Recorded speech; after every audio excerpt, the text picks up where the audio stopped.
Good morning all friends. मेरे legal advice by Shaikh Javed Mohammad advocate channel पर आपका स्वागत है। जब एफआईआर दर्ज होने के बाद पुलिस चालान पेश ना करे तो क्या करें?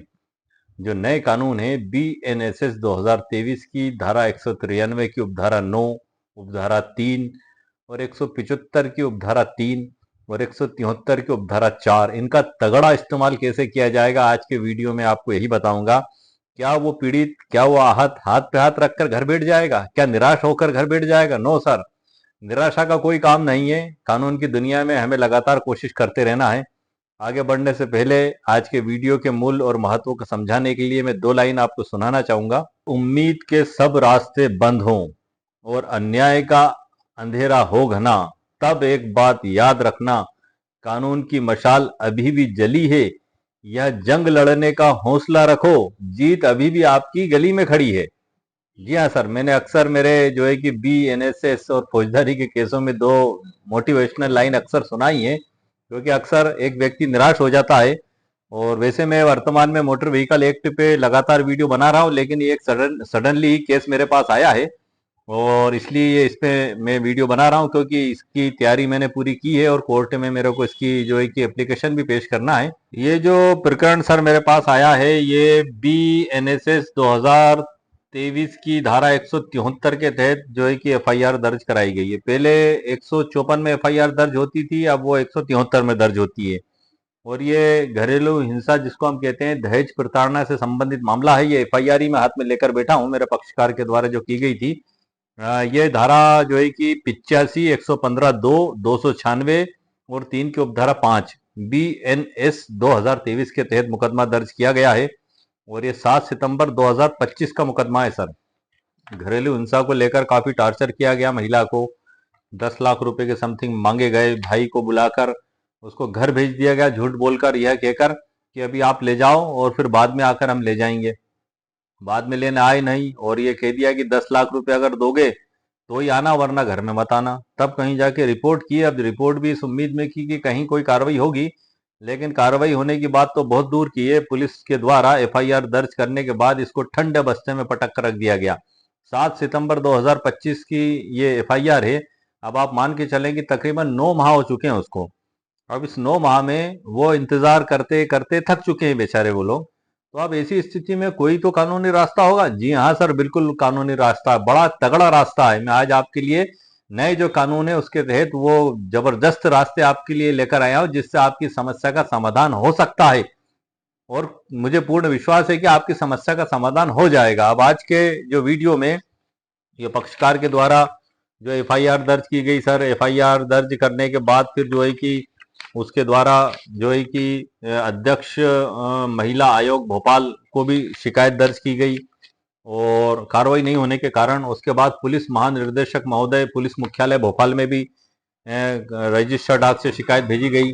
और उसके बाद जो है कि श्रीमान अनुभागीय अधिकारी महोदय पुलिस, वहां भी शिकायत दर्ज की गई। इतनी जगह दर्ज की गई, लेकिन उसके द्वारा जो पुलिस अधीक्षक महोदय हैं उनको शिकायत दर्ज नहीं की गई, क्योंकि जो धारा 173 की उपधारा 4 है उसमें स्पष्ट लिखा हुआ है कि यदि आपके द्वारा पुलिस को आवेदन दिया जाता है और पुलिस के द्वारा एफआईआर दर्ज नहीं की जाती है और आप 175 की उपधारा 3 का इस्तेमाल करना चाहते हैं, जो पहले 156 3 थी, तो आपको सबसे पहले 173 की उपधारा 4 में दिए गए प्रावधानों के तहत संबंधित पुलिस अधीक्षक महोदय को रजिस्टर्ड डाक से लिखित आवेदन आपको देना होगा। इस पक्षकार के द्वारा वो आवेदन नहीं दिया गया। मैं उसको आवेदन भी तैयार करवाऊंगा कि भाई ये तो जरूरी है, आपने भले ही सब जगह दे दिया, लेकिन कानून में जब पुलिस अधीक्षक महोदय का लिखा है तो वहां देना हमें जरूरी है। क्योंकि जब हम 175 3 का जो आवेदन जिसको हम कहते हैं जज साहब के समक्ष कोर्ट में पेश करेंगे, तो सूची अनुसार दस्तावेज में उन सब डॉक्यूमेंट्स को लगाया जाएगा, जैसे कि पोस्ट ऑफिस की रसीद और प्राप्ति अभिस्वीकृति रसीद, आवेदन, ये सब चीजें, वो एफआईआर की कॉपी, ये सब चीजें उसमें साथ में लगाई जाएंगी। तो आज का वीडियो सर बड़ा महत्वपूर्ण वीडियो है और एक प्रैक्टिकल वीडियो है। आज के वीडियो में जो एफआईआर मेरे पक्षकार के द्वारा ये लिखाई गई है जो आप देख रहे हैं, इसको मैंने पूरे word to word digital e book में सर टाइप भी किया हुआ है। वो पढ़ के भी मैं आपको बताऊंगा वर्ड टू वर्ड, ताकि आपको पता लग सके कि आखिर जो महिलाओं के साथ हिंसा होती है तो उसमें किस प्रकार की एफआईआर लिखी जाती है। एक विधिक छात्र के लिए एक आम व्यक्ति के लिए भी और जिन्होंने अभी नई वकालत शुरुआत की उन लोगों के लिए भी सीखने, जानने और समझने के लिए बड़ा एक जबरदस्त उदाहरण है जो मैं आप लोगों के लिए लेकर आया हूं। और आज के वीडियो में सर हम जिन टॉपिकों पर चर्चा करेंगे उस पे मैं आपको शुरुआत में शॉर्ट में जानकारी दे दूं ताकि आपको पता लग सके कि इस वीडियो में मैं किन किन महत्वपूर्ण टॉपिकों पर आपको जानकारी दूंगा। धाराएं सर मैंने आपको बता दी, 193(3), 193(9), 173(4), 175(3). 173(4) पहले 154 थी, 173 जो है पहले 154 थी।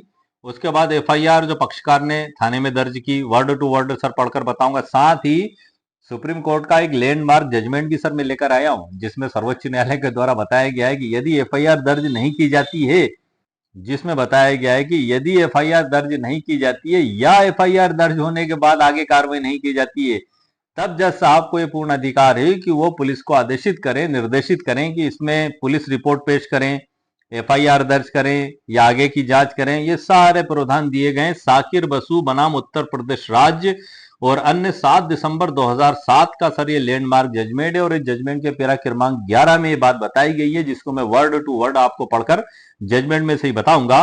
साथ ही इसमें जो महत्वपूर्ण बात बताई गई है 156(3) जो अब 175(3) हो चुकी है उसके बारे में बताया गया है कि एफआईआर दर्ज करने का आदेश भी दे सकते हैं और साथ ही उचित जांच के निर्देश भी इसमें दिए जा सकते हैं। एसपी साहब को लिखित आवेदन आपको देना होगा, इसमें बताया गया है, सारी जानकारी आपको दूंगा। और इन सबसे महत्वपूर्ण आपके लिए एक जिसको कहना चाहिए कि बड़ा आसानी पैदा करने के लिए 175(3) की एक आइडियल ड्राफ्ट मैंने सर तैयार की है कि आखिर उसकी ड्राफ्ट तैयार करके जज साहब के समक्ष किस प्रकार से पेश की जाएगी। इसके साथ शपथ पत्र लगाना बेहद जरूरी है सर, शपथ पत्र नेसेसरी है। यदि आपने शपथ पत्र नहीं लगाया तो ये जज साहब आपसे कहेंगे, आपको वापस दे देंगे, निरस्त कर देंगे। 173(4) में जो प्रावधान दिए गए उसका शपथ पत्र लगेगा, उसकी भी ड्राफ्ट सर मैंने इसमें तैयार करके रखी है। एक ड्राफ्ट तो मैंने जो घटना पूरी ये मैंने अभी आपको बताई एफआईआर के आधार पर, इस घटना के आधार पर मैंने एक ड्राफ्ट तैयार करके रखी है और एक आइडियल ड्राफ्ट मैंने तैयार करके रखी हुई है सब नाम पते हटाकर, एक सिंपल आइडियल ड्राफ्ट। और इस डिजिटल ई बुक में अभी तो मैं आपको यही जानकारी दूंगा, लेकिन इस डिजिटल ई बुक में जो है कि एक 420 फोर्जरी की भी 175(3) की याचिका तैयार करके मैंने रखी हुई है।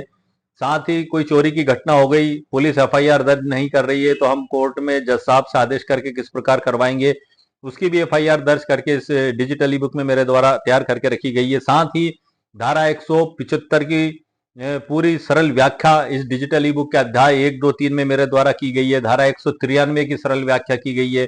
धारा 173 पूरी सरल व्याख्या इसमें की गई है। जीरो एफआईआर, एफआईआर कैसे दर्ज करें, साथ ही यदि पुलिस एफआईआर दर्ज करने के बाद क्लोजर रिपोर्ट पेश कर देती है तो उस क्लोजर रिपोर्ट का खात्मा कैसे कराएं, इस टॉपिक पर सर मैं पहले वीडियो अपलोड कर चुका हूं मेरे चैनल पर, आप देख सकते हैं। उसकी डिजिटल ई बुक की लिंक भी उन्हीं वीडियो के नीचे आपको मिल जाएगी। तकरीबन 7 या 8 माह पूर्व मैंने अपलोड किए हैं ये एफआईआर से रिलेटेड वीडियो मेरे चैनल पर। बड़े महत्वपूर्ण वीडियो है सर की, जैसे एफआईआर दर्ज नहीं कर रही है या फिर एफआईआर दर्ज करने के बाद क्लोजर रिपोर्ट लगा दी गई है तो अब हम क्या कर सकते हैं, तो उसका पूरा शुरू से आखिर तक का विवरण मैंने दिया है।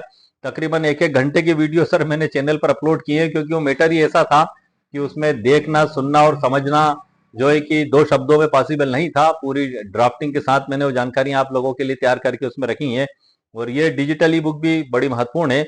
अब मैं आपको आगे की जानकारी सर इसी डिजिटल ई बुक के अंदर से देता हूं। मैं आगे बढ़ने से पहले आपको बता दूं कि सवाल ये उठता है कि एफआईआर दर्ज होने के बाद पुलिस आखिर चालान कब तक पेश नहीं करेगी, एक ही हमारे सामने प्रश्न उत्पन्न होता है। तो हम यहाँ पर देखेंगे कि जो धारा 193 है उसमें तो ये बताया गया है कि जब पुलिस अधिकारी इन्वेस्टिगेशन जब पूर्ण कर लेते हैं तो चालान कोर्ट में पेश किया जाएगा, जो उसमें कॉलम दिए गए हैं, 1 लगाए 7-8 कॉलम उसके तहत। साथ ही 193 की उपधारा 3 की उपधारा 2 ये भी कहती है कि जो थाने पर सूचना दी या पीड़ित पक्ष को 90 दिन के अंदर वो इन्वेस्टिगेशन ऑफिसर लिखित में उसके इन्वेस्टिगेशन की प्रगति की सूचना देगा। यहाँ पर 90 दिन शब्द आया, 2 जगह 90 दिन शब्द का इस्तेमाल हुआ है सर पूरी इसमें धारा में, आप ध्यान रखिएगा। एक तो यहाँ पर हुआ इस्तेमाल और एक जगह और इसमें हुआ है 193 की उपधारा 9 में कि यदि ट्रायल प्रारंभ हो गया है और उसके बाद कुछ अतिरिक्त सबूत लगते हैं तो जज साहब की इजाजत से पुलिस अधिकारी उसमें इन्वेस्टिगेशन करके पूरक चालान कोर्ट में पेश कर सकते हैं। उसमें भी 90 दिन की समय सीमा दी गई है। महिलाओं से संबंधित गंभीर प्रकार के अपराध है तो उसमें चालान पेश करने की समय सीमा 2 मास 2 महीने की बिल्कुल नियत कर दी गई है। लेकिन सवाल ये उठता है कि बाकी चालानों की अगर उसमें धारा में कोई अवधि नहीं बताई गई है तो क्या अनंत काल तक पुलिस पेश नहीं करेगी? फिर एफआईआर दर्ज करने का और न्याय का मतलब ही क्या रह जाएगा? लेकिन यहाँ पर हमें 2 जगह 90 दिन का जो प्रावधान दिया गया है, तो उससे एक हमारे सामने एक चीज निकल कर सामने आती है कि कहीं ना कहीं ये जो 90 दिन का प्रावधान है कि भाई आपने हमें 90 दिन के अंदर सूचना नहीं दी। भाई 90 दिन की सूचना की बात तो दूर है, हमारा पक्षकार तो थाने पर भी जा रहा है, निवेदन भी कर रहा है, वरिष्ठ अधिकारियों को शिकायत भी कर रहा है, तो वो तो बहुत आगे कदम उसने बढ़ाए हैं। सूचना तो हालांकि उनकी लाइबिलिटी थी पुलिस अधिकारी की कि वो जो धारा 193 की उपधारा 3 की उपधारा 2 में जो प्रावधान दिए गए उसके थे तो सूचित करें। जब उनके द्वारा नहीं किया गया तो इन सभी बेसिक ग्राउंड को आधार बनाकर हमें जज साहब के सामने खड़ा होना पड़ेगा कि सर ना तो हमें 90 दिन के अंदर सूचना दी गई, ना कोर्ट में चालान पेश किया गया, मुलजिमान खुलेआम घूम रहे हैं और उनके खिलाफ कोई कार्रवाई नहीं की जा रही है। हम हमारा हमारा वरिष्ठ अधिकारियों को हमारे द्वारा शिकायत भी कर दी गई है। जो 173 के उपधारा 4 बीएनएसएस 2023 में जो प्रावधान बताए गए हैं कि यदि पुलिस थाने पर सुनवाई नहीं होती है तो आपको संबंधित पुलिस अधिकारी महोदय को शिकायत करना होगी, वो भी हमने कर दी सर, उसके बाद भी कोई कार्रवाई नहीं हो रही है। इसलिए हम माननीय न्यायालय के समक्ष उपस्थित हुए हैं। ये हमें ग्राउंड रखकर जज साहब को एक बतौर आर्गुमेंट जब हम आवेदन पेश करेंगे डायस पर, तब हमें सामान्य तौर पर बताना होगा। साइटेशन बड़ी महत्वपूर्ण है सर, इससे भी बड़ी महत्वपूर्ण एक हमें सहायता मिलती है। अब मैं आपको सर आगे की जानकारी महत्वपूर्ण ड्राफ्ट और महत्वपूर्ण धाराएं मैं आपको डिजिटल ई बुक के अंदर से दूंगा। डिजिटल ई बुक की लिंक इस वीडियो के नीचे डिस्क्रिप्शन बॉक्स में मेरे द्वारा दे दी गई है। यदि आपको आवश्यकता महसूस हो तो आप उसको वहां से खरीद भी सकते हैं। आइए सर लेट्स गो। पर यह हमारे वीडियो का भी टाइटल है और डिजिटल ई बुक का भी यही टाइटल है। एफआईआर के बाद पुलिस चालान पेश ना करे तो क्या करें? नए कानून बीएनएसएस 193 की उपधारा 3 और 175 की उपधारा 3 का तगड़ा इस्तेमाल। जी हाँ सर, तगड़ा इस्तेमाल ही होगा ताकि आपकी समस्या का समाधान हो सके। अब इसमें सर डिस्क्लेमर भी दी गई है, अध्याय भी दिए गए हैं और प्रस्तावना भी दी गई है। ये मैं स्कोर करके ऊपर ले जा रहा हूं मैं। लेकिन अब सीधे हम पहले मुद्दे की बात पे चलते हैं सर, उसके बाद मैं आपको डिजिटल ई बुक से परिचित भी करा दूंगा। आगे बढ़ने से पहले आपको बता दूं मैं सर कि ये नया अधिनियम है 2023 का और इस संहिता का पूरा नाम भारतीय नागरिक सुरक्षा संहिता 2023 है।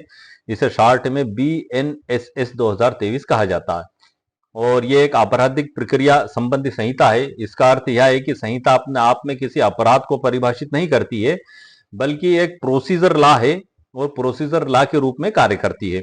इसका मुख्य कार्य जो आपराधिक मामलों में अपनाई जाने वाली संपूर्ण प्रक्रिया को निर्धारित करना है, जैसे कि जमीन जायदाद के मामलों में सिविल प्रक्रिया संहिता 1908 लागू होती है, वो प्रोसीजर लॉ ऐसी फौजदारी लड़ाई झगड़े मारपीट के मामलों में ये बीएनएसएस 2023 लागू होती है। और अपराध की जांच कैसे की जाएगी, गिरफ्तारी की विधि क्या है, कोर्ट की कार्रवाई का तरीका क्या होगा, जमानत देने के नियम क्या होंगे, जुर्माना तथा सजा को लागू करने के लिए आवश्यक अन्य सभी प्रक्रियाएं इसमें निर्धारित की गई बताई गई हैं। दंड प्रक्रिया संहिता 1973 का स्थान लेती है, जो पिछले 50 वर्षों से आपराधिक न्याय प्रणाली को नियंत्रित कर रही थी। इसकी जो लागू होने की तिथि है सर कि 11 अगस्त 2023 को विधेयक संसद में पेश किया गया, 25 दिसंबर 2023 को राष्ट्रपति की मंजूरी हुई और 1 जुलाई 2024 से ये पूरे देश में लागू किया गया। कहाँ कहाँ लागू है सर? पूरे भारत में लागू होता है, जिसमें सभी सार्वजनिक क्षेत्र और राज्य शामिल हैं। इसका विस्तार देश के हर भौगोलिक कोने तक है। जनजातीय क्षेत्रों में अपवाद है, कुछ महत्वपूर्ण अपवाद हैं, जैसे कि नागालैंड और संविधान की 6ठी अनुसूची में शामिल कुछ जनजातीय क्षेत्रों में स्वचालित रूप से लागू नहीं होगा। लागू करने का निर्णय जो लिया गया इस क्षेत्र में तभी लागू होती है जब वहां की संबंधित राज्य सरकार इसको लागू करने का आधिकारिक निर्णय लेगी। प्रयोज्यता का दायरा, ये सब कुछ इसमें लिखा हुआ है। इसमें कुल 531 धाराएं सर और 39 अध्यायों में इसको बांटा गया है और 2 शेड्यूल इसमें शामिल किए गए हैं। ये मैंने आपको शॉर्ट परिचय दे दिया। अब मुख्य मुद्दे पे आते हैं। अब मैं आपको बता दूं सर कि धारा 175 बीएनएसएस 2023 इसकी पूरी परिभाषा और सरल व्याख्या मैंने अध्याय 1 के अंत में दी हुई है डिजिटल ई बुक के, क्योंकि मैं अगर यहाँ पर लिखता तो वो डबल डबल लिखने में आ जाती, इसलिए मैंने नोट लगा दिया है। और 173 की पूरी परिभाषा और उसकी सरल व्याख्या अध्याय 2 के शुरुआत में दी गई है। आप ये ध्यान रखिएगा, यदि आपको आवश्यकता हो तो आप वहां जाकर इसको आप देख सकते हैं। अब हम शुरू में सर 193 की उपधारा 3 और बात से करता हूं। इसमें पुलिस अधिकारी 90 दिनों की अवधि के भीतर अन्वेषण की प्रगति की सूचना किन्हीं साधनों द्वारा, जिनके अंतर्गत इलेक्ट्रॉनिक संसूचना के माध्यम से भी सूचना देने वाले पीड़ित को देगा। ये मैंने वीडियो के प्रारंभ में बता दिया था। उसी प्रकार से 193 की उपधारा 3 की उपधारा 7 बीएनएसएस 2023 में भी लिखा हुआ है और 193 की उपधारा 9 में फर्दर इन्वेस्टिगेशन जो अतिरिक्त जांच है, इसमें भी सर 90 दिन का समय आया हुआ है, जिसको मैंने लाल कलर से हाईलाइट कर दिया, ऊपर भी लाल कलर से हाईलाइट कर दिया। दो ही जगह 90 दिन का समय सीमा आई है। 193 9 क्या कहती है सर कि अपराध के बारे में उपधारा 3 के अधीन मजिस्ट्रेट को रिपोर्ट भेज दी जाने के पश्चात, मतलब पूरा इन्वेस्टिगेशन हो गया, चालान कोर्ट में पेश कर दिया गया, उसके बाद आगे और अन्वेषण को मतलब बढ़ाने के लिए यदि ऐसे अन्वेषण पर पुलिस थाने के भरसक अधिकारियों को अतिरिक्त मौखिक या दस्तावेजी साक्ष्य मिले, वहां ऐसे साक्ष्य के संबंध में अतिरिक्त रिपोर्ट या रिपोर्ट मजिस्ट्रेट को विहित प्रारूप में भेजेगा और उपधारा 3 से उपधारा 8 तक के उपबंध ऐसी रिपोर्ट या रिपोर्टों के बारे में जहां तक हो सके ऐसे लागू होंगे जैसे वे उपधारा 3 के अधीन भेजी गई रिपोर्ट के संबंध में लागू होते हैं। मतलब कि जो बाद में जो अतिरिक्त पूरक चालान पेश किया जाएगा तो उसका भी मूल्य और महत्व उस चालान के समान ही होगा। और इसमें आगे बताया है 90 दिन के बारे में, परंतु विचारण के दौरान और अन्वेषण मामले का विचार करने वाले न्यायालय की अनुज्ञा से संचालित किया जा सकेगा, जो 90 दिनों की अवधि के भीतर पूरा किया जाएगा, जिसका विस्तार न्यायालय की अनुज्ञा से किया जाएगा। तो दो जगह से 90 दिन इसमें शब्द आ चुका है। अब हम आते हैं सर जो एफआईआर दर्ज की गई थी उन धाराओं के बारे में शॉर्ट में आपको बता दूं। ये जो एफआईआर मैंने आपको बताई थी, ये अभी नया जो केस आया मेरे पास में, इसमें जो धारा में दर्ज किए गए थे, एक तो धारा 85 BS BNS, sorry sir BN है वो, गलत टाइप हो गया वो, मैं इसको सही कर देता हूँ। और ये BN, ये गलती से सर क्या हुआ कि एस टाइप हो गया था, हो जाती है ऐसी टाइपिंग मिस्टेक। तो धारा 85 BNS 2023 किसी महिला के पति या पति के नातेदार द्वारा उसके प्रति क्रूरता करना, इसमें ही आता है सर। पहले ये आईपीसी थी और अब परिवर्तित होकर ये बीएनएस हो गई है। 115 की उपधारा 2 में जो धारा लगाई गई है थाने से, इसमें स्वेच्छा उपपत्ति कारित करना, पहले 323 थी। और किसी महिला के प्रति या पति के प्रति नातेदार द्वारा क्रूरता करना, ये जो 85 है, पहले 498 थी सर आईपीसी में। और स्वेच्छा उपपत्ति कारित करना 323 थी। और धारा 296 बीएनएस 2023 अश्लील कार्य और गाने, इसमें लगाई गई है सर एफआईआर में धारा, पहले ये 294 थी, अब धारा 296 हो चुकी है। और धारा 3 की उपधारा 5 BNS 2023, जब कोई आपराधिक कार्य कई व्यक्तियों द्वारा अपने सबके सामान्य आशय को अग्रसर करने में किया जाता है, पहले धारा 34 थी आईपीसी की, एक सामूहिक इंटेंशन, अब तीन की उपधारा 5 हो गई है। तो ये तो धाराएं हो गई सर जो इसमें लगाई गई हैं। अब मैं उनके वर्ड टू वर्ड सर आपको एफआईआर के पढ़ के बता देता हूं, ताकि आपको घटना का भी ज्ञान हो जाएगा और उसकी ड्राफ्टिंग भी आपको समझ में आ जाएगी कि हम इसमें क्या कर सकते हैं। सीधी सी बात है सर, हमें 175 की उपधारा 3 के तहत एक याचिका, आवेदन या परिवाद पत्र के लिए आप तैयार कर कर कोर्ट में जुडिशियल मजिस्ट्रेट साहब के समक्ष पेश करना होगा। जिस भी क्षेत्राधिकार में आपने रिपोर्ट की है और उस थाने के चालान जिस कोर्ट में पेश किए जाते हैं, वहां पर आपको पेश करना है।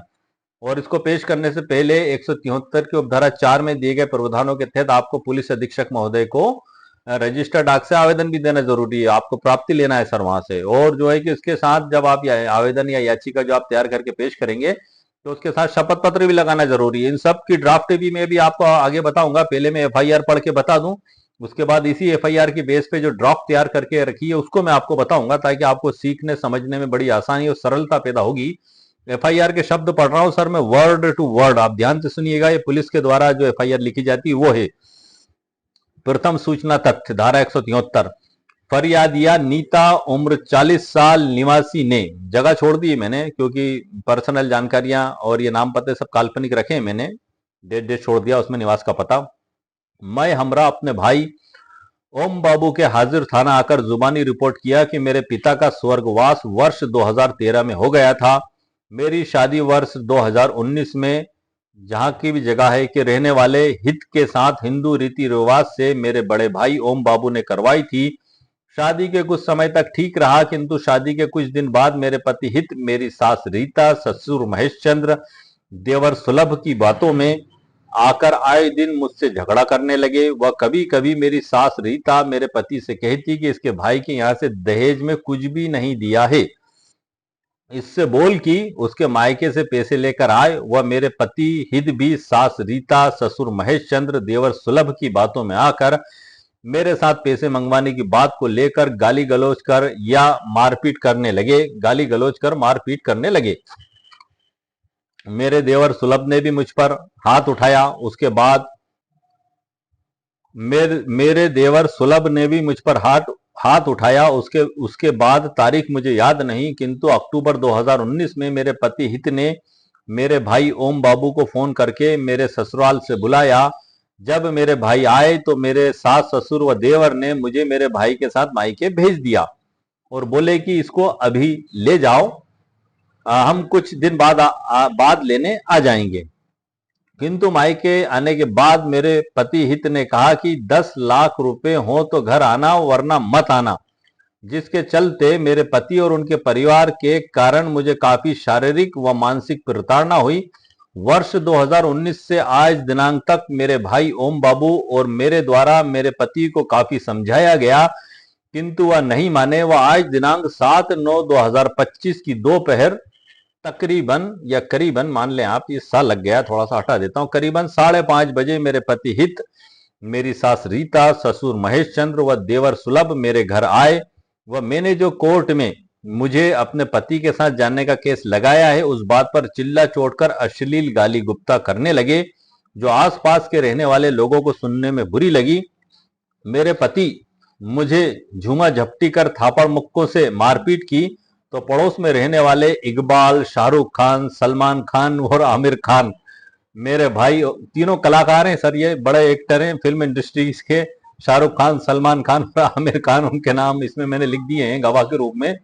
ओम मतलब ये एक काल्पनिक नाम है, मैं एक तो आपको एक सामान्य बात बता रहा हूं क्योंकि ये नाम एक अक्सर हम सुनते हैं फिल्म इंडस्ट्री में, हम सुनते रहते हैं, आप लोगों ने भी सुने होंगे फिल्म इंडस्ट्री में अमिताभ बच्चन, दिलीप कुमार, शाहरुख खान, राजेश खन्ना, सलमान खान, आमिर खान, ऐसे पढ़ते पढ़ते मुझे ध्यान आ गया तो मैंने आपको बता दिया। बाकी ये सब काल्पनिक नाम है और इन सभी लोगों ने बीच बचाव किया। ओम बाबू, इकबाल, इनकलाब, शाहरुख खान, सलमान खान, आमिर खान व मेरा भाई ओम बाबू ने बीच बचाव किया। उसके बाद मैं अपने भाई को साथ लेकर थाने आई हूँ, रिपोर्ट करती हूँ, कार्रवाई की जाए। नोट, मुझे कोई जाहिरा चोट नहीं होने से मैं अपना मेडिकल परीक्षण नहीं कराना चाहती, दैट्स ऑल। ये पूरी एफआईआर की ड्राफ्टिंग है सर, आपने सुन ली, समझ ली कि एफआईआर किस प्रकार से लिखी जाती है। अब हम इसको थोड़ा सा समझ लेते हैं आगे बढ़कर। अब इसमें सर क्या कार्रवाइयां की जा सकती हैं हमारे द्वारा, वो पूरा मैंने इसमें सिलसिलेवार लिखा हुआ है, पूरा मैं उसके बारे में आपको जानकारी देता हूं, क्योंकि हम ये प्रोसीजर अपनाएंगे तो आपको खुद ही दिखेगा कि कहीं ना कहीं आपकी समस्या का समाधान हो जाएगा। जो 9 माह से ठंडे बस्ते में पड़ी कार्रवाई है उसमें गति आ जाएगी, क्योंकि कहीं ना कहीं उसमें न्यायालय का बीच में हस्तक्षेप हो जाएगा, तो वहां पर फिर पुलिस को एक्टिव होकर कार्रवाई करना ही होती है, क्योंकि ये कानून में प्रावधान ही दिए गए हैं। अब जो है इसको हम देखते हैं, सिलसिलेवार नंबर 1 है नई संहिता BNSS 2023 के तहत पुलिस की कानूनी विफलताएं। इसमें जो धाराएं उद्धत की हैं वो पुलिस को निम्नलिखित मोर्चों पर सीधे कटघरे में खड़ी करती हैं। नंबर 1 है 193 की उपधारा 3 ब और सा का खुला उल्लंघन। कानूनी स्थिति, इस धारा के अनुसार पुलिस अधिकारी पर यह वैधानिक जिम्मेदारी है कि वह एफआईआर के 90 दिनों के भीतर जांच की प्रगति मतलब प्रोग्रेस ऑफ इन्वेस्टिगेशन की सूचना शिकायतकर्ता या पीड़ित को दे। इसमें इलेक्ट्रॉनिक संसूचना, व्हाट्सएप और ईमेल को विशेष स्थान दिया गया है। 9 माह बीतने के अब इसमें जो ये एफआईआर मैंने पढ़ के बताई है, जो हमारा ग्राउंड है, इसी को लेकर मैं आपको जानकारी दे रहा हूं। इसको मैंने एक बतौर आइडियोलॉजी के आपके लिए लिया है। आपका जो मामला हो, जैसी परिस्थिति हो, जैसी कंडीशन हो, आप उसको फैक्ट को उस हिसाब से इसमें आप इस्तेमाल कर सकते हैं। यहाँ पर मैंने एक आधार जो लिया है, नाम पते सब काल्पनिक लिए हैं जो एफआईआर दर्ज की गई थी पक्षकार की ओर से, तो उसी को मैं बेसिक आधार और एक उदाहरण बनाकर आपके सामने पेश कर रहा हूं। अब इसमें 9 महीने के बीत जाने के बाद भी यदि पुलिस ने कोई संसूचना नहीं दी, कम्युनिकेशन नहीं किया, तो उन्होंने इस धारा के तहत अपने वैधानिक कर्तव्य, स्टेटरी ड्यूटी का स्पष्ट उल्लंघन किया है। ये आपको अब इसमें ध्यान रखना है। बी, इसको हम देख लेते हैं सर। 193 की उपधारा 9 में 90 दिन का प्रतिबंध, ये भी बड़ा महत्वपूर्ण है सर, इसको भी थोड़ा सा मैं आपको बता देता हूं कि इसमें यदि मजिस्ट्रेट की अनुमति से आगे का इन्वेस्टिगेशन किया भी जा रहा है तो वह भी 90 दिन की अवधि के भीतर पूरा किया जाएगा। अदालत की विशेष अनुमति के बिना इसका विस्तार नहीं हो सकता। अब ये जो हमारा मामला है, जो हम एफआईआर को एक उदाहरण के तौर पर मैं लेकर चल रहा हूं, इसमें आगे की जांच के लिए भी कानून 90 दिन की सीमा तय कर रहा है। तो मूल जांच को बिना किसी ठोस कारण के 90 दिनों से बढ़ाकर 9 महीने मतलब 270 दिन तक खींचना कानून की मूल भावना के विपरीत है। ये हमें आर्गुमेंट के समय जज साहब को एक बताने के लिए तर्क है, जो कहीं ना कहीं बड़ा महत्वपूर्ण एक रहता है, क्योंकि जाहिर सी बात है कि महिलाओं के संबंध में 2 महीने के अंदर चालान पेश करना है, गंभीर अपराध है महिला बच्चों के संबंध में। और यहाँ पर भी जो है कि 90 दिन के अंदर इन्वेस्टिगेशन की प्रगति की सूचना पीड़ित या सूचनाकर्ता को देना जरूरी है। साथ ही अगर आगे का इन्वेस्टिगेशन जज साहब की अनुमति से किया जाएगा तो 90 दिन में भी 90 दिन के अंदर किया जाएगा। आगे की समय सीमा बिना उनकी अनुमति के नहीं बढ़ाई जा सकती। तो जब मूल भावना इसमें दी गई है तो क्या अनंत काल तक रोके रखा जाएगा? फिर एफआईआर लिखाने का मतलब ही क्या रह गया है सर? लिख ली एफआईआर, जाओ घूमते रहो। कब तक? 10 साल, 20 साल, 25 साल? वो रिपोर्ट करने वाला ही मरकर चला जाएगा क्या तब तक? फिर मतलब क्या रहेगा? नो सर, कानून के तहत प्रतिबंध लगाए गए हैं। ये सभी धाराएं आपके लिए बड़ी उपयोगी होंगी। हम आगे बढ़ते हैं सर इसमें, क्योंकि धारा 173(4) और धारा 175(3) दोनों का विवरण दिया गया है। इसलिए अब कानून का रास्ता बिल्कुल साफ और त्रिस्तरीय बनता है। अब यहाँ पर सर हम इसको 3 चरणों में समझेंगे सर।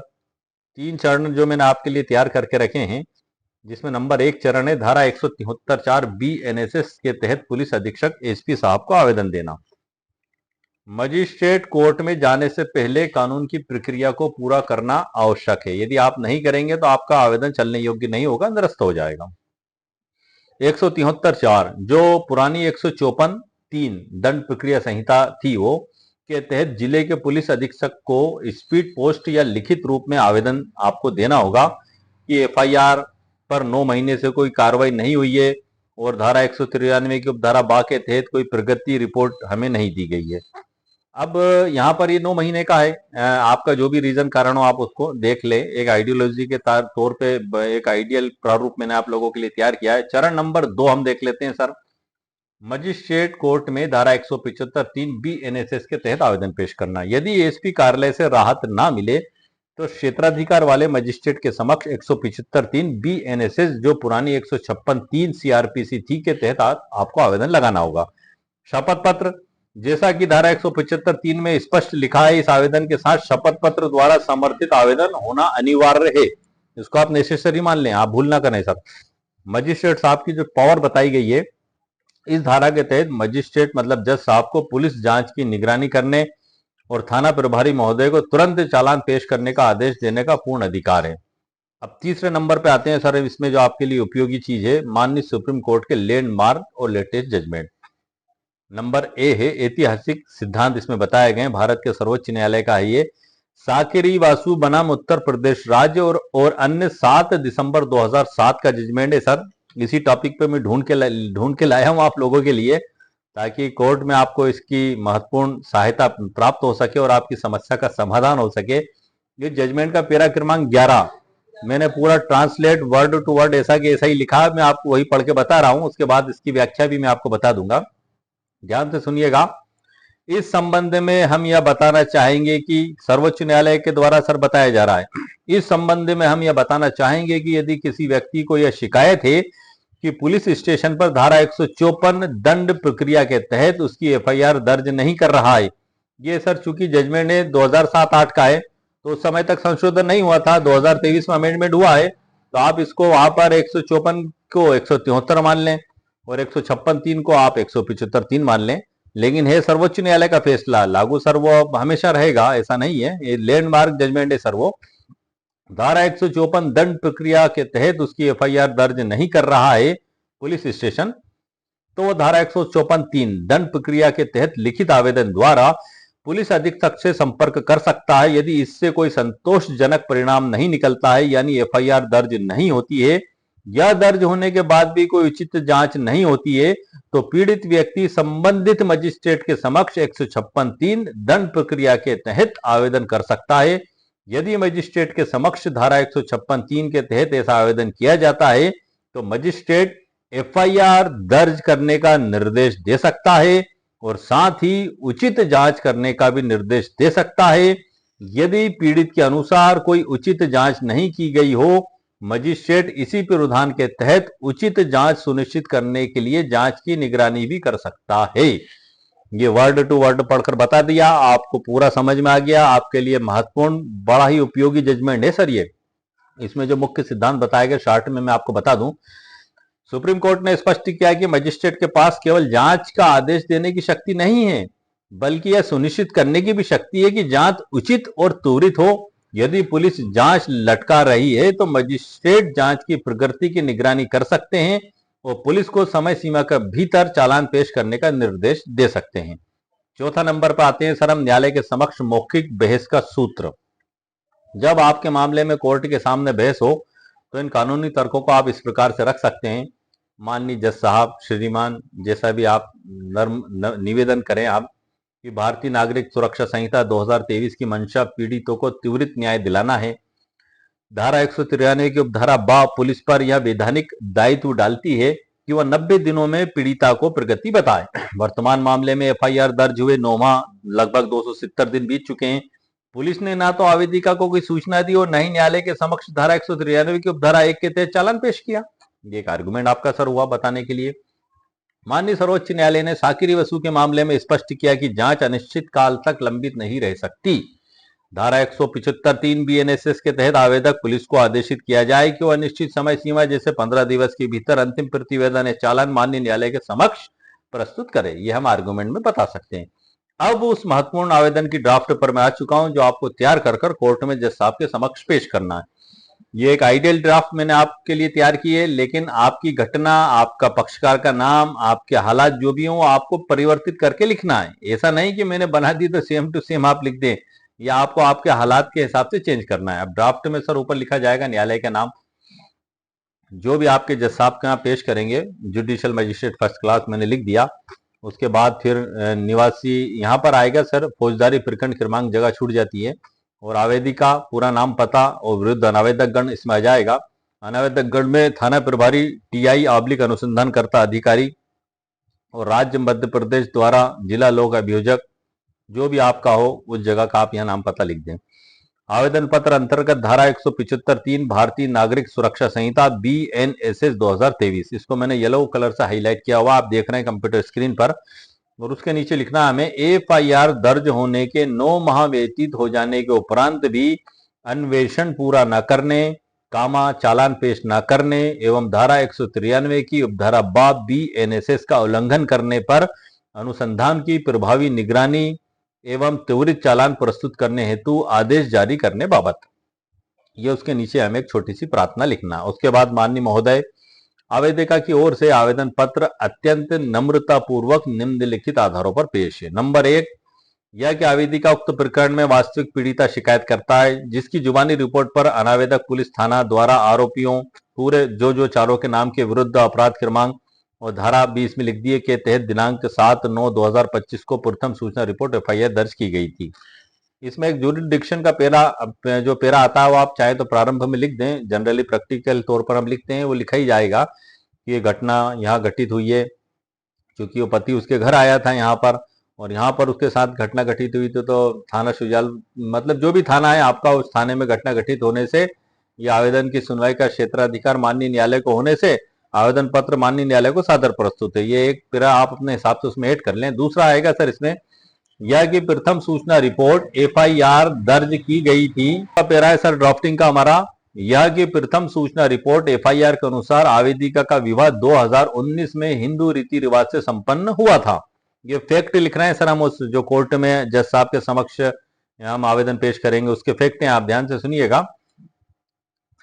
विवाह के पश्चात से ही उक्त आरोपियों द्वारा दहेज में 10 लाख रुपए की मांग को लेकर आवेदिका को घोर शारीरिक एवं मानसिक रूप से प्रताड़ित किया गया और दिनांक 7 सितंबर 2025 को आवेदिका के मायके आकर मारपीट व अश्लील गाली गलौज की गई, जिसके गवाह आवेदिका के भाई ओम बाबू एवं पड़ोसी इनकलाब, शाहरुख खान, सलमान खान व आमिर खान है।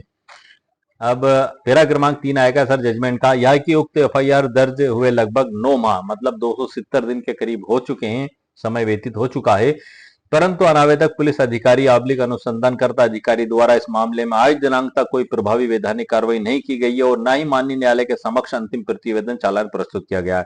पैरा क्रमांक 4, यह कि भारतीय नागरिक सुरक्षा संहिता बीएनएसएस 2023 की धारा 193 की उपधारा बा के अनुसार, यह कि भारतीय नागरिक सुरक्षा संहिता बीएनएसएस 2023 की धारा 193 की उपधारा बा के अनुसार अनुसंधानकर्ता अधिकारी का वैधानिक दायित्व है कि वो एफआईआर दर्ज होने के 90 दिनों की अवधि के भीतर अन्वेषण की प्रगति की सूचना किसी भी साधन द्वारा, जिसके अंतर्गत इलेक्ट्रॉनिक संसूचना जैसे कि व्हाट्सएप, ईमेल भी शामिल है, पीड़ित आवेदिका को अनिवार्य रूप से प्रदान करें। परंतु वर्तमान मामले में 9 माह बीत जाने पर भी अनावेदक पुलिस द्वारा आवेदिका को कोई प्रगति रिपोर्ट नहीं दी गई है, जो कानून के स्पष्ट प्रावधानों का खुला उल्लंघन है। ये पैरा मैंने आपको लिख दिया है।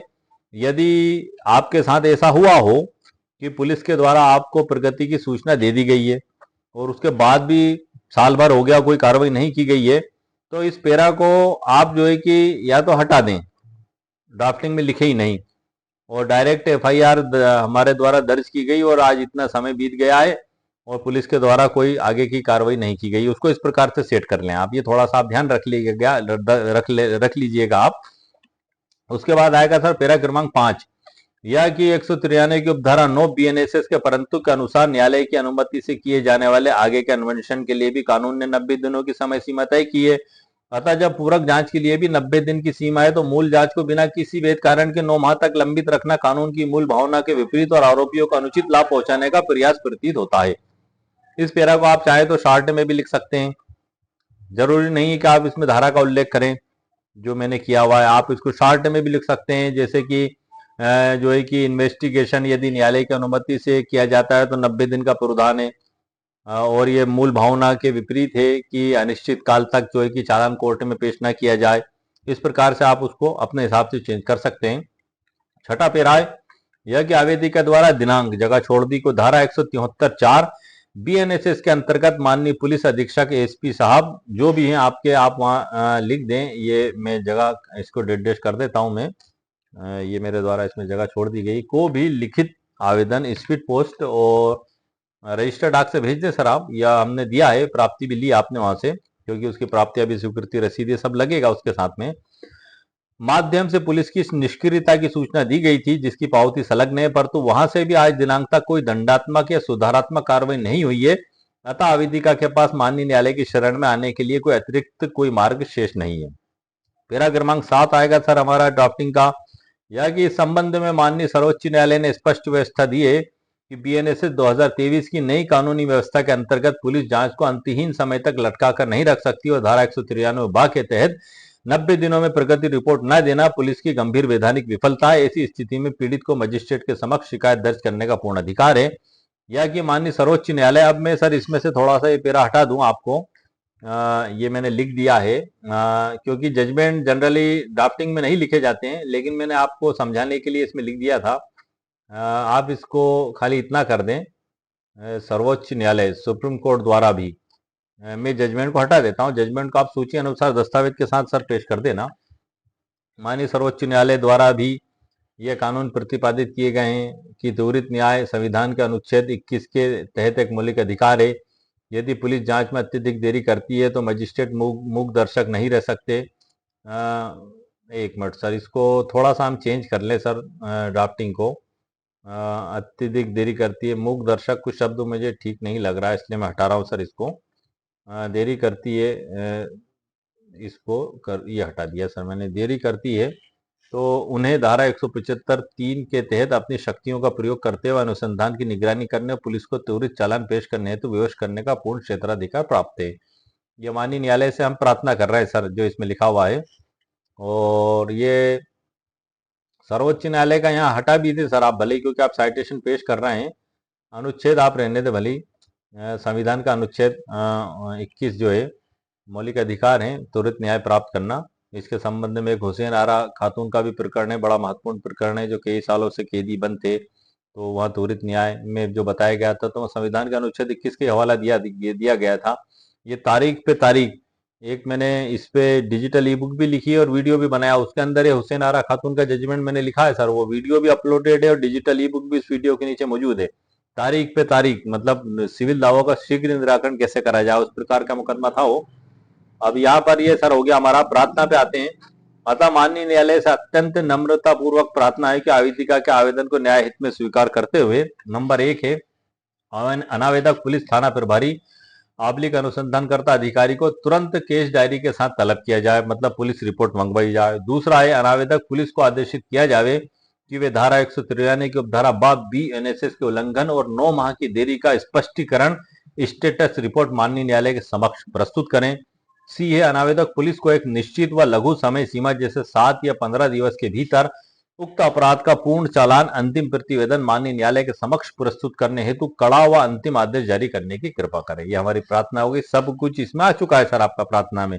नीचे दिनांक, इधर स्थान, और यहाँ पर आपका नाम, आप और आपके वकील साहब का नाम आप लिख दें। ये तो हो गया सर आवेदन की ड्राफ्ट। इसके साथ लगने वाला शपथ पत्र जो है ऊपर उन्मान उसी प्रकार से लिखा जाएगा। इसमें जो महत्वपूर्ण पेरा है मैं आपको सर वो बता देता हूँ। खाली महत्वपूर्ण पेरा ये इसमें एड्रेस जो है कि आप कोई काल्पनिक तौर पे मैंने लिख दिया है, जो भी आपको लगे आप लिख लेना, आपका जो भी एड्रेस हो। नंबर 1 है सर शपथ पत्र का पेरा क्रमांक 1, यह कि मैं उक्त आवेदन की आवेदिका हूं और मामले के समस्त तथ्यों परिस्थितियों से भली भांति परिचित हूं। इसमें सबके आगे आप लगा लें सर, मैं शपथ पूर्वक सत्य कथन करता हूं या करती हूं। मैं शपथ पूर्वक सत्य कथन, महिला है तो करती हूँ, है ना सर। ये मैं इसको कॉपी पेस्ट कर देता हूँ यहाँ भी। ये एक तो मैंने यहाँ भी लगा दिया, दूसरा मैं इसके आगे भी लगा देता हूँ, क्योंकि हम एफिडेविट में लिखते हैं। मैंने एक आइडियोलॉजी के हिसाब से आपको भाषा बना दी है। मैं शपथ पूर्वक सत्य कथन करता हूँ कि मैं उक्त आवेदन की आवेदिका हूँ और मामले में समस्त तथ्यों परिस्थितियों से भली भांति परिचित हूँ। दूसरा है, मैं शपथ पूर्वक सत्य कथन करती हूँ कि मेरे द्वारा प्रस्तुत आवेदन की धारा पेरा, धारा सर गलत हो गया, पेरा क्रमांक, पेरा 1 से लेके 8 तक, जो भी आपका आवेदन का पेरा हो, पेरा क्रमांक 1 से लेकर अंत 8 तक में दी गई समस्त कानूनी व तथ्यात्मक जानकारी मेरी निजी विश्वास और पुलिस रिकॉर्ड के आधार पर सत्य और सही है। इसमें कोई भी तथ्य छुपाया नहीं है। और तीसरा सबसे महत्वपूर्ण पेरा है जिसके लिए शपथ पत्र लगाया जा रहा है।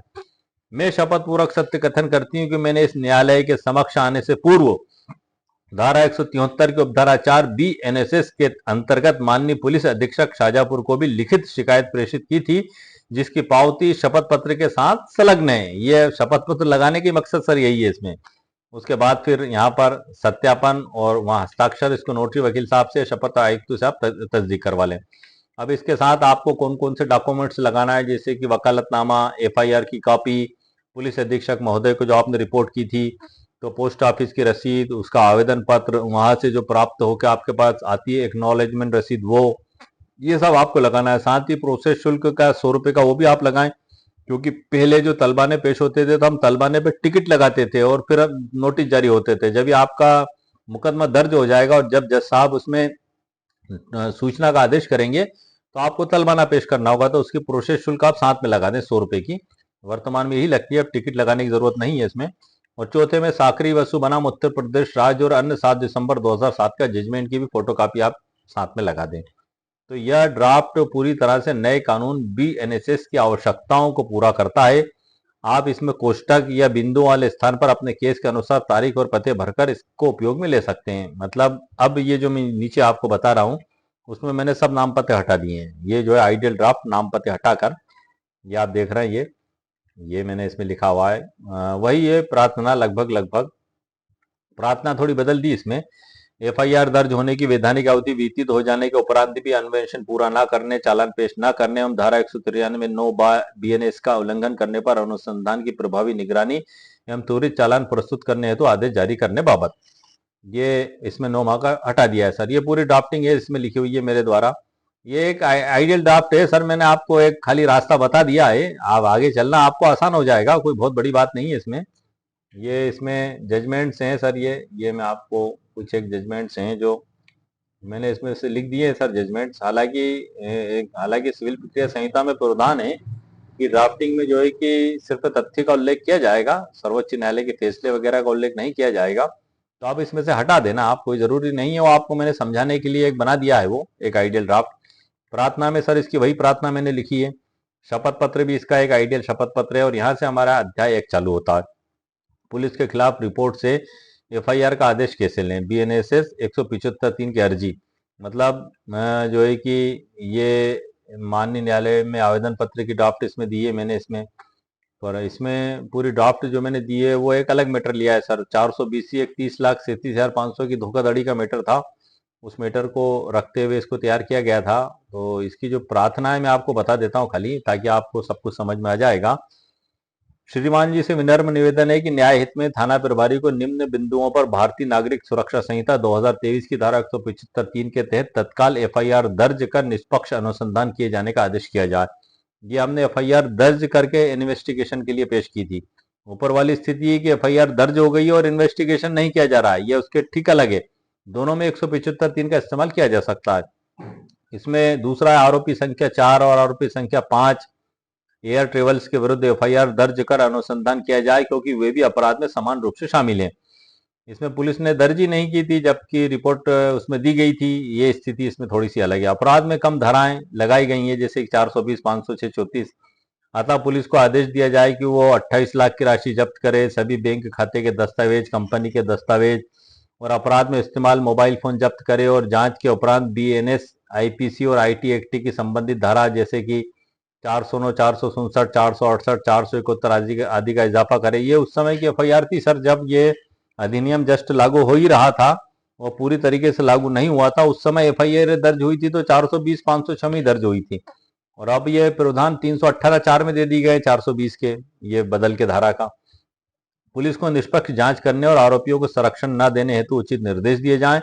आरोपीगण को कठोरतम दंड से दंडित किया जाए। ये सर प्रार्थना थी हमारी। शपथ पत्र इसके साथ भी लगाया जाएगा, ड्राफ्टिंग मैंने इसमें दी हुई है। दस्तावेज सूची भी सर इसकी अलग से तैयार हुई है। इसमें न्याय दृष्टांत सूची है, उसमें और भी बहुत से जजमेंट मैंने लिखे हैं उस परिस्थिति के हिसाब से, और न्याय दृष्टांत सूची आ गई सर ये हमारी यहाँ पर।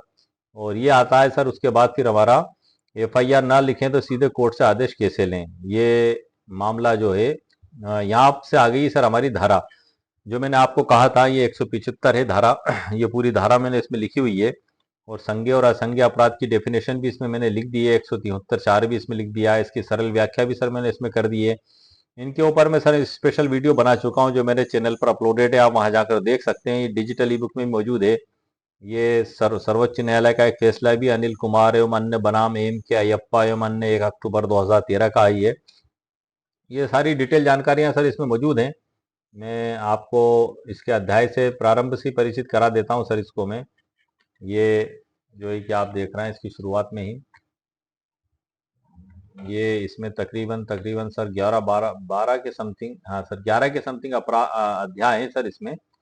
और ये पुलिस एफआईआर ना लिखे तो आदेश कैसे लें, और पुलिस को इत्तला और उनके अन्वेषण करने की शक्तियां। तीसरा अध्याय पुलिस को इत्तला और उनके अन्वेषण करने की शक्तियां। अध्याय 4 में है एफआईआर का महत्व और कानूनी आधार। 5 में है धारा 173 का विस्तृत विश्लेषण। 6 में है एफआईआर से जुड़े अन्य महत्वपूर्ण कानूनी प्रावधान। 7 में एफआईआर दर्ज करवाने की संपूर्ण व्यवहारिक मार्गदर्शिका। 8 में एफआईआर के बाद पुलिस जांच का वास्तविक उद्देश्य। 9 में है आम जनता के लिए एफआईआर दर्ज करवाने की संपूर्ण व्यवहारिक मार्गदर्शिका एफआईआर, बहुत सरल भाषा में। अध्याय 11 में जीरो एफआईआर क्या है। ये सब कुछ सर ऐसे बहुत कुछ महत्वपूर्ण चीजें इसमें मेरे द्वारा शामिल कर ली गई हैं। और जो आज के वीडियो से संबंधित सर मैंने मुकम्मल कानूनी जानकारी आपको प्रदान कर दी है। डिजिटल ई बुक है सर, इसका उपयोग आप खुद मतलब पढ़ने के लिए आप कर सकते हैं। किसी भी कोर्ट कचहरी में आप पेश नहीं कर सकते, क्योंकि डिजिटल ई बुक है। जनरली आपने देखा होगा कि इसकी कॉपी भी प्राप्त नहीं होती कई बार। तो हमारे ये मेरी 2 वेबसाइट दी गई है इसमें, एक तो मेरी वेबसाइट है और एक गूगल ई बुक पार्टनर, वो भी मेरी वेबसाइट है। मेरी वेबसाइट ओनली फॉर इंडिया में एक्टिव है। दूसरी मेरी वेबसाइट इंडिया के अलावा बाहर भी एक्टिव है। आपको जहां से अच्छा लगे आप दोनों पे आप वहां पर जाकर खरीद सकते हैं। दोनों के खरीदने की प्रक्रिया एक ही है। और 299 सर इसकी कीमत मेरे द्वारा रखी गई है। इसकी लिंक वीडियो के नीचे डिस्क्रिप्शन बॉक्स में मेरे द्वारा दे दी गई है। यदि आपको आवश्यकता महसूस हो तो आप इसको वहां जाकर खरीद भी सकते हैं। आपको नाम, पता, मोबाइल नंबर ये एंट्री करना होगी। भुगतान जैसे ही आप करेंगे तो ईमेल आईडी पर मैसेज आएगा ये वेबसाइट पर। और गूगल पर जो है वहां पर डाउनलोड वो ई बुक गूगल पार्टनर पर होगी, जो हर एंड्रॉइड पर रहता है। यहाँ पर मेरी वेबसाइट से पीडीएफ आपके व्हाट्सएप पर वो ईमेल आईडी पर आ जाएगा। तो ये आज के वीडियो में सर मैंने आपको मुकम्मल कानूनी जानकारी दे दी है। बड़ी आम और गंभीर समस्या है कि एफआईआर लिखने के बाद 9 माह तक पुलिस के द्वारा कोई कार्रवाई नहीं की जाना एक पीड़ित के लिए उसके दर्द को और ज्यादा बढ़ा देता है। मतलब एक तो वो पहले ही आहत है, परेशान है, और इस उम्मीद में है कि कोई रास्ता निकलेगा, और 9 माह निकल गए, कोई रास्ता नहीं निकला, तब क्या किया जाएगा। एक मामला तो ऐसा भी देखने में आया था सर कि 30,37,500 की धोखाधड़ी की रिपोर्ट की गई, थाने पे एफआईआर दर्ज की गई, पुलिस ने जांच प्रारंभ की। जांच प्रारंभ करने के बाद जितने भी मुलजिमान हैं उन सब के नाम पते उसमें दे दिए गए थे। बाहर से भी ये रिकॉर्ड में सामने आ चुका था कि इन मुलजिमान के द्वारा जिस कंपनी का नाम बताकर पैसे लिए गए थे उस कंपनी में पैसा पहुंचाया ही नहीं और एक एयर ट्रेवल्स में पैसा भेज दिया। एयर ट्रेवल्स कोई पैसा बढ़ाने का काम नहीं करती है, कोई निवेश कंपनी नहीं है। एयर ट्रेवल्स का काम होता है कि जो फॉरेन में जो लोग जाते हैं घूमने फिरने उनका वीजा बनवाना और जो है कि वहां पर जो होटल्स बुक करना इस काम में आती है। तो वहां पर ट्रांसफर कर दिया गया पुलिस के द्वारा, बैंक रिकॉर्ड सब जब्त कर लिए गए और उसके बाद 5 माह तक कार्रवाई रोक दी गई और कुछ दिन बाद 5 माह के वो पक्षकार को जो है कि एक खात्मा रिपोर्ट दे दी गई कि इसमें तो अपराध बनने नहीं पाया जाता, जबकि रिकॉर्ड से अपराध साबित हो रहा है कि अभियुक्त गण जो फलानी कंपनी के नाम को लेकर आए एजेंट बनकर और धोखा दिया, झूठ बोलकर पैसे लिए कि आपका 14 माह में 3 गुना रिटर्न आपको प्राप्त होगा और हर माह आप निकालेंगे तो 10% पैसा आपको प्राप्त होगा, इस प्रकार का झूठा आश्वासन दिया और झूठ बोलकर ठगी करके रुपये प्राप्त किए। ये जो पैसे जो लिए गए थे वो झूठ बोलकर ठगी से लिए गए थे और उसके बाद पैसे जिस कंपनी के नाम से लिए गए थे, जिस कंपनी के एजेंट बनकर आए थे, उसका तो अता पता भी नहीं था और वहां से सीधे रिवर ट्रेवल्स में जो भी ट्रेवल्स से थी उस ट्रेवल्स में उसको भेज दिए गए। तो ये तो अपराध अपने आप में साबित है, उसके बाद भी पुलिस के द्वारा पेश किया जा रहा है। तो यहाँ पर ऐसी स्थितियां सर बन जाती हैं जैसे कि इस प्रकरण में 9 माह तक कोई कार्रवाई नहीं की गई तो उसमें खात्मा रिपोर्ट को भी निरस्त कराने की कार्रवाइयां होती हैं। क्लोजर रिपोर्ट में जो है कि प्रोटेस्ट पिटीशन लगाई जाती है, किस प्रकार से उसको निरस्त करवाया जाएगा, इसके ऊपर मेरे द्वारा स्पेशल वीडियो सर बनाए गए हैं, मेरे चैनल पर अपलोडेड हैं और उसकी डिजिटल ई बुक की लिंक भी उन्हीं वीडियो के नीचे मौजूद है। और ये इसके अंदर भी उसकी ड्राफ्टिंग मैंने आपको पढ़ के बता दी है 420 की। ये 175(3) का इस्तेमाल विभिन्न प्रकार के मामलों में फौजदारी में सर किया जा सकता है, ऐसा नहीं है। ये जो कि एक चोरी के मामले का मैंने इसमें ड्राफ्टिंग तैयार की है, एक 420 की है और ये जो ड्राफ्टिंग मैंने आपको बताई ये मतलब दहेज प्रताड़ना से संबंधित है। तो ये सर आज के वीडियो में सर मैंने आपको मुकम्मल कानूनी जानकारी प्रदान कर दी है। उम्मीद है आपको मेरा वीडियो पसंद आया होगा। मेरे वीडियो को आप लाइक भी करें, शेयर भी करें और सब्सक्राइब भी करें। ओके, शुक्रिया, थैंक यू सर।